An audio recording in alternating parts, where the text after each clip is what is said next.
what is a cyclic process? Okay, this is another application of first law of thermodynamics. Like a process, such a process in which a system is brought back to its initial state is called a cyclic process. A process in which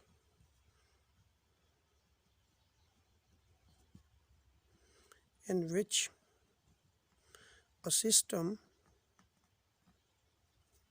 is brought back to its initial state. Brought back to its initial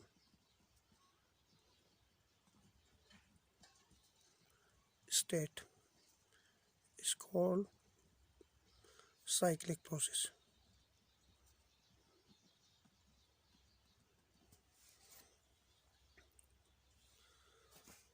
Now, when the cycle is traced in anti-clockwise direction, like we have two directions, one is clockwise and the other one is anti-clockwise. So here we have anti-clockwise direction and here we have clockwise direction. This is anti-clockwise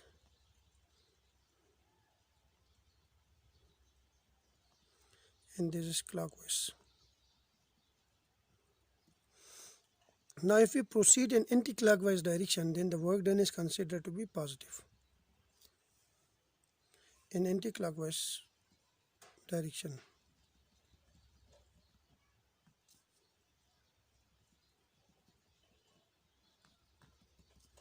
the work done is always considered to be positive, and the heat supplied to the system or heat removed from a system is always considered to be negative.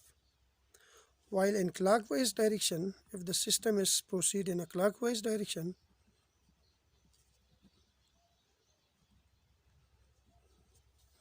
then the work done is considered to be negative and the heat supplied to the system or from the system is considered to be positive. Now, in a cyclic process, we start from a state and we reach to the same state, whether it's a clockwise or anti-clockwise direction. So the system bring back to its initial state. So it means that the change in internal energy will be equal to 0 because there is no change in internal energy. Might be on the way there is a change, but if we start, there is a change in the internal energy, but if we go back to the same state, then we have the same internal energy. So it means that there is no change in internal energy during this process. So it means that the work done, the first law of thermodynamics can be written as dE internal is equal to Q plus W. This is equal to, so it means that Q plus W is equal to 0, or Q is equal to minus W. Now from this equation we can also see that if work is positive, then heat will be negative. If work is negative, heat will be positive. So there is a inverse relation. If work is positive, heat will be negative. If work is negative, heat will be positive. So this is called cyclic process. And we have the last application, which is, so I will use this part of the paper, the free expansion.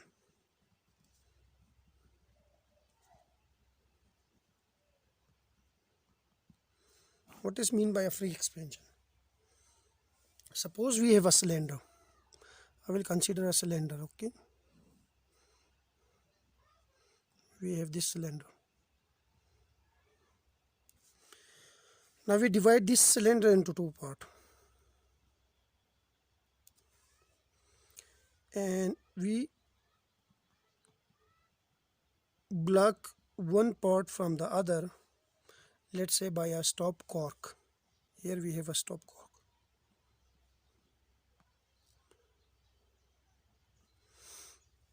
In such a way that the half part of this cylinder is filled with gas and the other half part is empty. This is empty and this is filled with gas. Now if we remove this stopcock,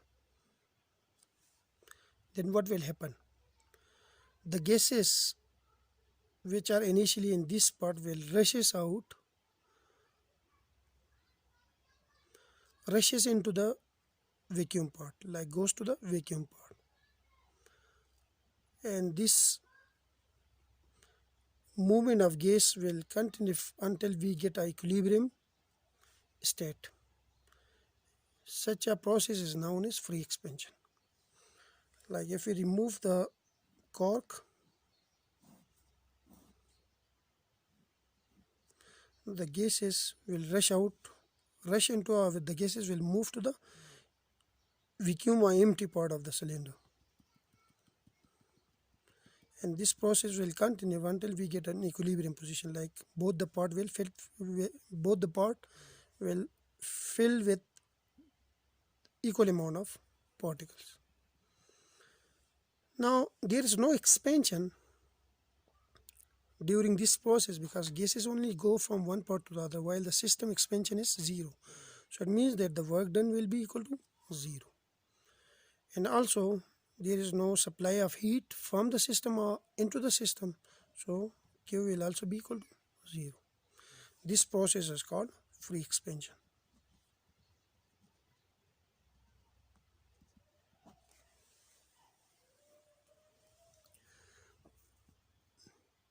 So like for free expansion, we consider a cylinder.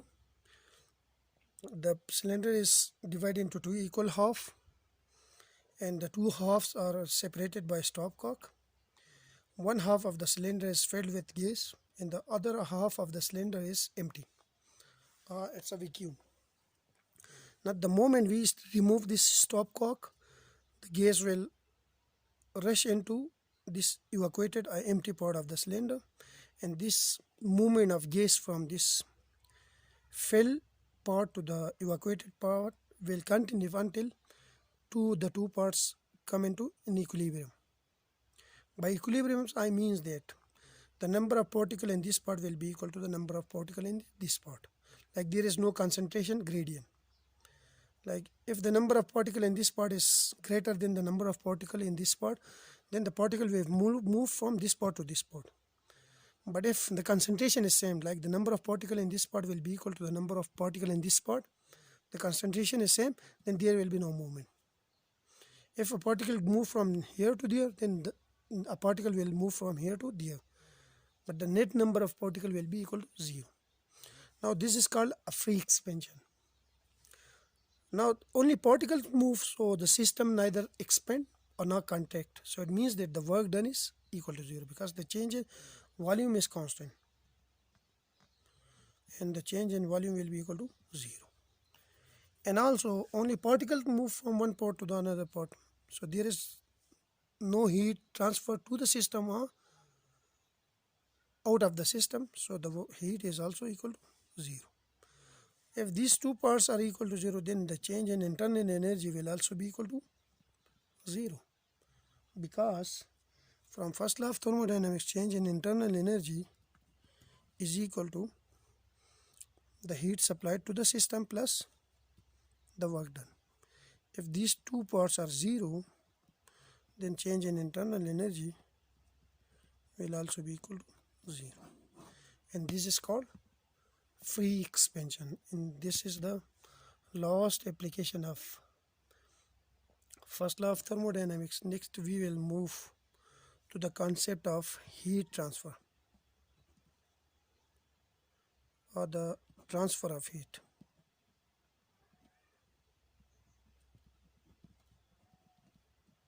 which we will discuss in the next video. Thank you.